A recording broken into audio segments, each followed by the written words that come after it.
यमुना तट टीले रेतीले, यमुना तट टीले रेतीले, घास फूस का घर छांदे पर, गोबर से लीपा आंगन है, तुलसी का चौड़ा घंटी स्वर। माँ के मुंह से रामायण के दोहे चौपाई रस घोलें, आओ मन की गांठें खोलें, आओ मन की गांठें खोलें। अपने और दूसरों के मन की गांठें खोलते खोलते वो हमसे विदा लेकर चले गए।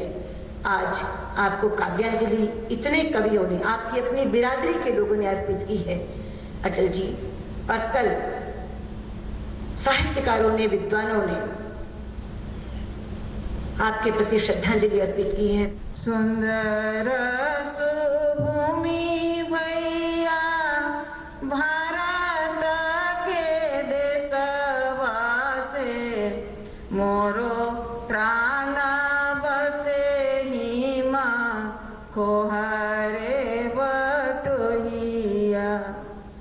जाऊं जाऊं भैया रे बटोही हिंद देखी आऊं, जहाँ